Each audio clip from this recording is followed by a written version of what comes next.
আমি একটি কবিতা বলবো। কবিতার নাম লিচু চোর, লিখেছেন কাজী নজরুল ইসলাম। বাবুদের তাল পুকুরে, হাপুদের ডাল পুকুরে, সে কি বাস করলে তারা, বলি থাম একটু দাঁড়া। পুকুরের ওই কাছে না লিচুর এক গাছ আছে না, কথা না আসতে গিয়ে এক বড় কাস্তে নিয়ে কাছে গিয়ে যেই চড়েছি, ছোট এক ডাল ধরেছি। ও বাবা মরাত করে পড়েছি সরাজ জোরে, পড়বি পর মালির ধারেই, সে ছিল গাছের আড়েই। বেটা ভাই বড় নচ্ছার, ধমাধুম গোটা দুচ্চার, দিলে খুব কিলো খুশি, একদম জোরসে খুশি।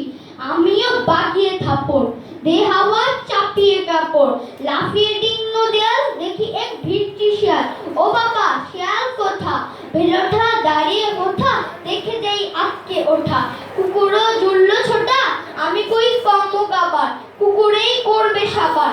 তা যাবো ফের বাবা গো মা গো বলে, পাঁচিলের ফোকল বলে, ঢুকে গিয়ে বসদের ঘরে, যেন প্রাণ আসলো ধরে। যাবো ফের কানমুলি ভাই চুরিতে আর যদি যাই, তবে মোর নামই মিছা, কুকুরের চামড়া খিচা। তাকি আর যায় রে ভুলা, মালি